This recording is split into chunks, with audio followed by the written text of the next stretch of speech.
Parashat Chaïsara, avec le Beth Alevi à Kadosh, qui explique que voilà, Eliezer, lorsqu'il était près de la fontaine, du puits, il demande à Rivka s'il peut avoir de l'eau de sa cruche. Et il va mettre ici à l'épreuve Rivka, pour connaître ses traits de caractère et ses qualités. Quel est le lien? Lorsqu'il demande de l'eau à Rivka de sa propre cruche, il veut voir qu'est-ce qu'elle va faire de cette eau après. Et Rivka, elle ne va pas rentrer chez elle avec cette eau une fois qu'il a donné à boire à Eliezer. Peut-être que Eliezer était malade à ce moment-là et que l'eau est contaminée. Mais elle va pas non plus verser l'eau au sol, car cela est insultant, cela est un manque de respect pour Eliezer si elle le faisait, et ça manquerait de délicatesse. Mais alors, comment elle peut sortir de cette situation-là pour pas manquer de respect, etc. Qu'est-ce qu'elle va faire? Elle va justement saisir cette occasion pour faire encore plus de chesed. Cette eau-là, que maintenant, elle ne sait pas quoi en faire pour justement ne pas manquer de respect ou ne pas rentrer chez elle avec cette eau, parce que ça manquerait d'intelligence de rentrer chez elle avec cette eau-là. Peut-être qu'elle est contaminée. Elle va saisir cette occasion pour donner de l'eau au chameau d'Eliezer. Et c'est ça qu'elle va faire. Elle va proposer de l'eau au chameau d'Eliezer. Mais, mes amis, il n'y a pas besoin d'aller puiser à plusieurs, parce que cette eau-là qui est dans la cruche, elle va donner au chameau, mais après, elle est partie plusieurs fois, à plusieurs reprises, repuiser et repuiser pour donner au chameau.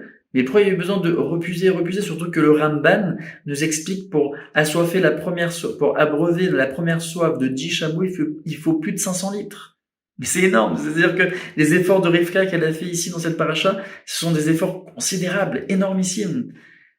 Et elle l'a fait car ça fait partie de ses traits de caractère, la générosité par excellence.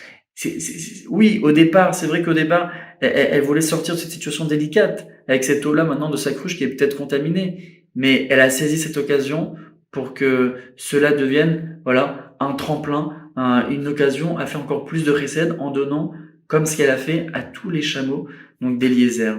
A puisé vous imaginez, plus de 500 litres pour 10 chameaux, plus de 500 litres, c'est énorme. Et Rabbi Levi Yitzhak de Berditchev, dans son livre Kedushat Levi, il explique justement dans ce passage-là que Rivka, lorsqu'elle a puisé de l'eau, donc pour elle-même, pour sa cruche. Alors le mot puiser n'est pas le bon mot parce que justement la Torah n'emploie pas le mot puiser. Elle n'a pas eu besoin de puiser l'eau parce que l'eau est montée d'elle-même miraculeusement vers Rivka. Et justement, lorsque Eliezer s'est aperçu de ce miracle, il a compris qu'on a affaire ici à une sadéquette. On a affaire ici à une sadéquette, pour ça il a couru à sa rencontre et c'est là qu'il va lui demander, etc., s'il peut lui donner de l'eau de sa cruche, etc., etc., etc. La preuve que Rabbi Levi Yitzhak de Berditchev, en nous citant le Ramban, etc., que la première fois, donc quand justement Rivka, elle a pris de l'eau pour sa cruche, elle n'a pas puisé, c'est que dans les mots de la Torah, il n'y a pas écrit qu'elle a puisé. Il n'y a pas le mot elle a puisé de l'eau. Le mot elle a puisé de l'eau est présent uniquement lorsqu'elle a puisé de l'eau pour les chameaux. Et pas la première fois. Mais la première fois, elle n'a pas puisé, l'eau est montée d'elle-même miraculeusement. Deuxième fois, elle a puisé de l'eau pour les chameaux d'Eliezer. Mais pourquoi il y a eu un miracle la première fois? Et pourquoi il n'y a pas eu le miracle la deuxième fois? Vous savez pourquoi? Lorsqu'on accomplit la volonté d'Hachem, lorsqu'on fait une mitzvah, plus on s'investit, plus on fait des efforts, et plus elle a de la valeur envers Hachem, et plus c'est apprécié vers Hachem. La première fois, il n'y a pas eu de mitzvah à accomplir. Elle puise de l'eau pour elle-même. C'est-à-dire qu'elle prend de l'eau pour elle-même. C'est pour ça que l'eau, elle est montée, parce que c'est une sadéquette. Mais la deuxième fois, elle est en train d'accomplir une mitzvah. C'est quoi la mitzvah? Donc de chesed, de générosité. Elle va donner de l'eau à tous les chameaux de Eliezer, et jusqu'à qu'ils étanchent toute leur soif, jusqu'à les assouvir. Les assouvir, c'est-à-dire qu'ils sont rassasiés. C'est pas juste leur donner à boire. Donc, on voit ici que le chesed, il est énorme. Elle s'est réellement investie. Comme on l'a expliqué, elle a dû revenir à plusieurs reprises pour abreuver les chameaux. Vous savez que Rabbi Levi Yitzhak de Berditchev, il nous donne ici un secret extraordinaire. Rivka, la qualité de Rivka, elle va même au point de penser aux créatures d'Hachem. Mais c'est magnifique. C'est-à-dire que l'écriture d'Hachem, c'est les chameaux. Même à eux, même aux chameaux, elle pense aux chameaux. C'est-à-dire quoi? Elle va pas donner de l'eau à un premier chameau, au deuxième, au troisième. Non, non, non.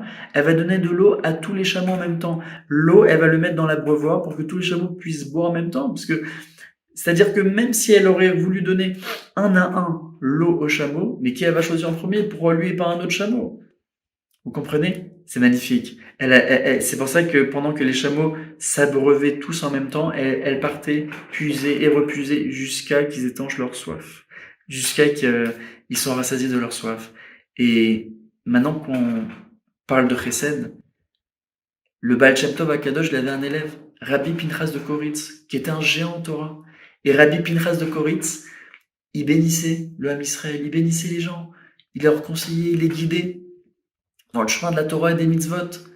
Et voilà que il remarqua que il n'avait plus autant de temps pour se consacrer à l'étude de la Torah. Alors il a prié à Hachem de ne plus être autant populaire auprès du Ham Israël pour les guider, etc. et avoir plus de temps pour l'étude de la Torah.